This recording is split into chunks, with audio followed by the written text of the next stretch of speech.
আল্লাহ তাআলা কঠিন কঠিন পরীক্ষা করেছেন। তার কারণ আল্লাহ তাআলা যাদেরকে বেশি ভালোবাসেন, যাদেরকে বেশি মহব্বত করেন, আল্লাহ তাআলা তাদেরকে বেশি বেশি পরীক্ষা করেন। সুবহানাল্লাহ। আল্লাহ বলছেন, বান্দা তোমাকে বিপদ দিয়ে আমি পরীক্ষা করলাম, মনে করো না আমি আল্লাহ তাআলা তোমাকে ভালোবাসি না, বরং তুমি বুঝে নিও আমার উপরে বেশি বিপদ আসছে, নিশ্চয় আল্লাহ আমাকে বেশি ভালোবাসেন। সুবহানাল্লাহ। তার কারণ সমস্ত নবীগণের উপর বিপদ এসেছে, কিন্তু কোন নবী এমন নেই যিনি বিপদের সময় ধৈর্য ধারণ করেন নাই। সমস্ত নবীগণ বিপদের সময় ধৈর্য ধারণ করেছেন।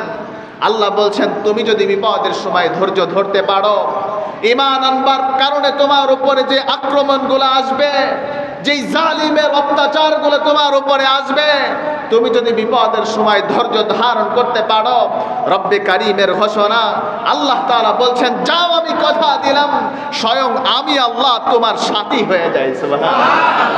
শুধু তাই নয়, আল্লাহ বলছেন তোমার বিপদের মাধ্যমে আমি আল্লাহ তোমাকে পরীক্ষা করলাম, এই পরীক্ষায় তুমি যদি পাশ করতে পারো, আমি আল্লাহ রাব্বুল আলামিন তোমার মর্যাদাকে বহু গুণে বৃদ্ধি করে দেই। তাহলে বোঝা গেল আমাদের উপরে যখনই বিপদ আসবে মনে করে নিব, বুঝে নিব আল্লাহ আমাকে ভালোবাসেন। অথচ হাদিস শরীফের মধ্যে এসেছে, পয়গম্বর সাল্লাল্লাহু আলাইহি ওয়াসাল্লাম বলেন, ঈমানদার যখন অসুস্থ হয়ে যায় আল্লাহ রাব্বুল আলামিন তার গুনাহগুলোকে ক্ষমা করে দেন। সুবহানাল্লাহ।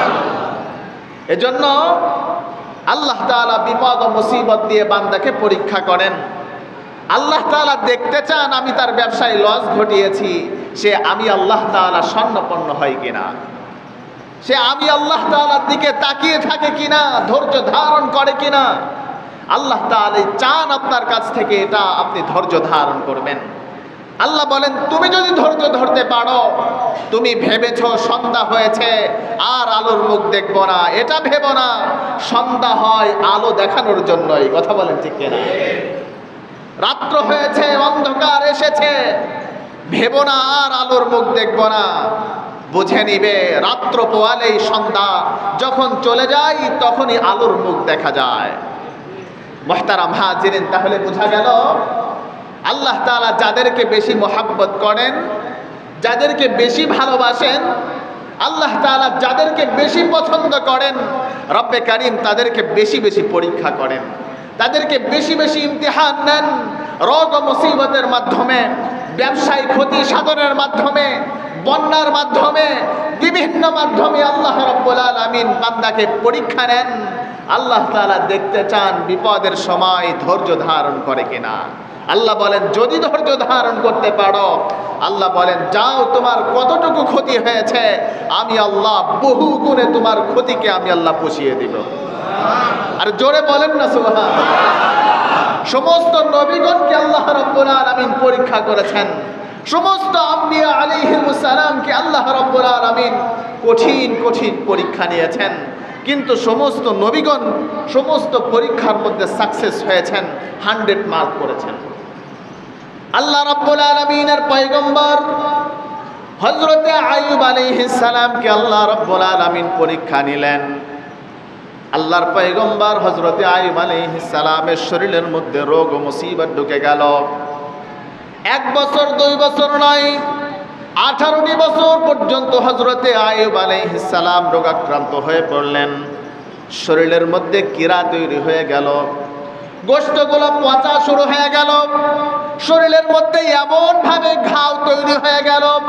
কিতাবের মধ্যে এসেছে হযরতে আইয়ুব আলাইহিস সালামের ক্ষতর মধ্য থেকে বড় বড় পোকা বের হতে শুরু হয়ে যায়। হযরতে আইয়ুব আলাইহিস সালাম আল্লাহর পয়গম্বর অধৈর্য হয়ে যান নাই। বিবি বাল বাচ্চা ছেলে মেয়ে সবাই হযরতে আইয়ুব আলাইহিস সালামকে ছেড়ে দূরে চলে যায়, কেউ তার কাছে থাকে না।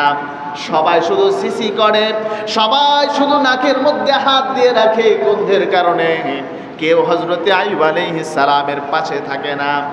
হযরতে আইয়ুব আলাইহিস সালাম বলছেন, আমার মালিক আমাকে রোগ মুসিবত দিয়েছেন, আমার স্রষ্টা যদি আমার এই অবস্থায় খুশি থাকেন, আমার কোনো পরোয়া নাই, আমার কোনো আক্ষেপ নাই, এমন হালতে আমি বড় খুশি।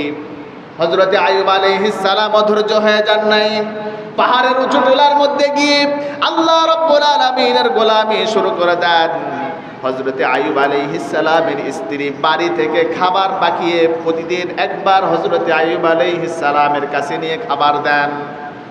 হযরতে আইয়ুব আলাইহিস সালাম ওই খাবার আহার করেন আর রব্বে কারীমের জিকির করেন, ইবাদত বন্দেগী করেন। একদিন লক্ষ্য করলেন হযরতে আইয়ুব আলাইহিস সালাম তিনার জিহ্বার মধ্যে পোকা ধরা শুরু হয়ে গিয়েছে, জিহ্বার মধ্যে ক্ষত তৈরি হয়ে গিয়েছে। এবার হযরতে আইয়ুব আলাইহিস সালাম আল্লাহ রাব্বুল আলামিনের কাছে হাত উত্তোলন করে বলেন, মালিক তুমি আমার তামাম শরীরের মধ্যে রোগ ও মুসিবত দিয়ে দিয়েছো, তামাম শরীরের মধ্যে পোকা তৈরি হয়ে গেল, তামাম শরীরের মধ্যে রক্ত পুঁজ বের হতে আছে। আমি ধৈর্য হারা হই নাই, আমি অধৈর্য হই নাই। মালিক তুমি আমাকে এমন হালতে দেখে, তুমি আল্লাহ দেখতেছো আমাকে এমন হালতে রেখে যদি তুমি আল্লাহ খুশি থাকো আমি তাতে খুশি, কিন্তু মালিক তুমি যদি আমার জিহ্বার মধ্যেও পোকা দিয়ে দাও, আমার জিহ্বার মধ্যেও যদি পোকা হয়ে যায়, আমি তোমার মতো আল্লাহর নামের জিকির কি দিয়ে করব?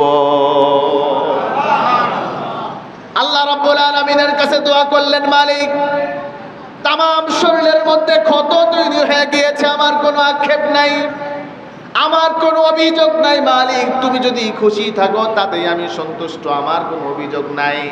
কিন্তু মালিক জিহ্বার মধ্যেও যদি পোকা হয়ে যায়, তুমি আল্লাহর নামের জিকির আমি করতে পারবো না, কাজে তুমি আমার রোগ শেফা করে দাও।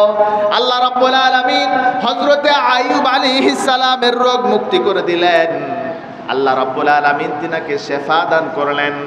আল্লাহ রাব্বুল আলামিন তিনাকে যে রোগ ও মুসিবত দিয়েছিলেন, 18টি বছর পর্যন্ত রোগাক্রান্ত হয়েছিলেন, কিন্তু হযরতে আইয়ুব আলাইহিস সালাম এক মুহূর্তের জন্য তিনি অধৈর্য হন নাই।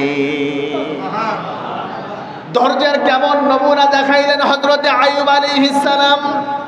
আল্লাহ রাব্বুল আলামিনের আরেকজন পয়গম্বর হযরতে ইউসুফ আলাইহিস সালাম, আল্লাহ রাব্বুল আলামিন তিনাকে ভয়ঙ্কর শাস্তির সম্মুখীন করলেন। হযরতে ইয়াকুব আলাইহিস সালাম যখন তিনার সন্তান ইউসুফ আলাইহিস সালামকে তিনার সামনে থেকে দূরে সরিয়ে দেওয়া হলো, 11 ভাই যখন হযরতে ইউসুফ আলাইহিস সালামকে অন্ধকার কূপের মধ্যে নিক্ষেপ করলো দুনিয়া থেকে বিদায় করে দেওয়ার জন্য, দুনিয়া থেকে শেষ করে দেওয়ার জন্য 11 ভাই যখন হযরতে ইউসুফ আলাইহিস সালামকে কুয়ার মধ্যে নিক্ষেপ করলেন, ইয়াকুব আলাইহিস সালাম অধৈর্য হন নাই। ইয়াকুব আলাইহিস সালাম ধৈর্য ধারণ করেছেন, সবর করেছেন। এই ধৈর্য ধারণ করবার কারণে আল্লাহ রাব্বুল আলামিন তিনার সন্তান হযরতে ইউসুফ আলাইহিস সালামকে বাঁচিয়ে রাখলেন। শুধু বাঁচিয়ে রেখেছেন তাই নয়, আল্লাহ রাব্বুল আলামিন তিনার সন্তান ইউসুফ আলাইহিস সালামকে মিশরের প্রেসিডেন্ট বানিয়ে দিলেন। মুসলমান ভাইরারে আমার, হযরতে ইউসুফ আলাইহিস সালাম যখন মিশরের প্রেসিডেন্ট, মিশরের রাজপ্রাসাদের মধ্যে যখন হযরতে ইউসুফ আলাইহিস সালাম যে 11 ভাই হযরতে ইউসুফ আলাইহিস সালামকে কুয়ার মধ্যে নিক্ষেপ করেছিল, যে 11 ভাই হযরতে ইউসুফ আলাইহিস সালামকে হিংসা করে কুয়ার মধ্যে নিক্ষেপ করেছিল, বাবার চোখের সামনে থেকে দূরে সরিয়ে দিয়েছিল, এই 11 ভাই হযরতে ইউসুফ আলাইহিস সালামের কাছে গিয়ে হাজির। প্রেসিডেন্ট হযরতে ইউসুফ আলাইহিস সালামের কাছে চলে গিয়েছেন ত্রাণ নেওয়ার জন্য, সাহায্য নেওয়ার জন্য। যখন প্রেসিডেন্ট হযরতে ইউসুফ আলাইহিস সালামের কাছে গিয়ে হাজির, হযরতে ইউসুফ আলাইহিস সালাম 11 ভাইকে দেখে চিনে ফেললেন যে এরা তো আমার সেই ভাই, এরা তো আমার সেই ভাই যারা কিনা আমাকে কুয়ায় নিক্ষেপ করেছিল, যারা কিনা আমাকে অত্যাচার করেছিল, যারা কিনা আমার বাবাকে কষ্ট দিয়েছিল, এরা তো আমার সেই 11 ভাই। হযরতে ইউসুফ আলাইহিস সালাম চাইলেই তাদেরকে হত্যা করতে পারতেন। হযরতে ইউসুফ আলাইহিস সালাম যদি চাইতেন 11 ভাইকে ধরে জেলখানার মধ্যে আবদ্ধ করতে পারতেন, ছুরিতেও চড়াইতে পারতেন, ফাঁসিতেও ঝুলাইতে পারতেন, কিন্তু তিনি সেটা করেন নাই। হযরত ইউসুফ আলাইহিস সালামের কথাকে আল্লাহ রাব্বুল আলামিন এত পছন্দ করেছেন যে আল্লাহ রাব্বুল আলামিন কোরআনুল কারীমের মধ্যে তিনার কথাকে লিপিবদ্ধ করে দিয়েছেন। হযরত ইউসুফ আলাইহিস সালাম বললেন, তোমরা আমার 11 ভাই, আমি তোমাদেরকে চিনেছি। লা তাসরিবা আলাইকুমুল ইয়াউম। ইউসুফ আলাইহিস সালামের কথাকে আল্লাহ রাব্বুল আলামিন কোরআনের মধ্যে তুলে ধরেছেন। হযরত ইউসুফ আলাইহিস সালাম বললেন, লা তাসরিবা আলাইকুমুল ইয়াউম, ও আমার ভাইয়েরা, আমি তোমাদেরকে চিনেছি। তোমরা আমার সেই ভাই, তোমরা আমাকে কুয়ায় নিক্ষেপ করেছিলা। মানুষ কাউকে মারতে চাইলে মানুষ কাউকে মারতে পারে না। আল্লাহ যাকে জীবিত রাখতে চান পৃথিবীর কেউ তাকে মারতে পারে না। তোমরা আমাকে কুয়ায় নিক্ষেপ করেছিলা। আজকে আমি মিশরের প্রেসিডেন্ট, আমি তোমাদেরকে চিনেছি। লা তাসরিবা আলাইকুমুল ইয়াউম, তোমরা টেনশন করো না। আমি ইউসুফ তোমাদেরকে হত্যা করব না, আমি তোমাদেরকে ছেড়ে দিব, বরং তোমাদেরকে আরো কয়েক গুণ বেশি উপটোকন দিয়ে তোমাদেরকে পাঠিয়ে দিব। মুসলমান ভাইরা রে আমার, লম্বা কথা, লম্বা ঘটনা। হযরত ইউসুফ আলাইহিস সালাম চাইলে 11 ভাইকে হত্যা করতে পারতেন, কিন্তু 11 ভাইকে হত্যা না করে তাদেরকে সান্ত্বনা দিলেন, তোমরা টেনশন করো না, ভয় করো না, আমি তোমাদেরকে চিনেছি। এরপরেও আমি ইউসুফ তোমাদেরকে ক্ষমা করে দিলাম। তাহলে বোঝা গেল ক্ষমা করা নবীদের সিফাত, ক্ষমা করা আম্বিয়া আলাইহিমুস সালামের সিফাত। কোন মানুষ যদি ক্ষমা করতে জানে, কোন মানুষ যদি ধৈর্য ধারণ করতে জানে, আল্লাহ রাব্বুল আলামিন বলেন, বান্দারে বিপদের সময় ধৈর্য ধারণ করেছো, যাও যাও, তুমি ধৈর্য ধরবার কারণে স্বয়ং আমি আল্লাহ তোমার সাথী হয়ে যাও। মুসলমান ভাইরা রে আমার,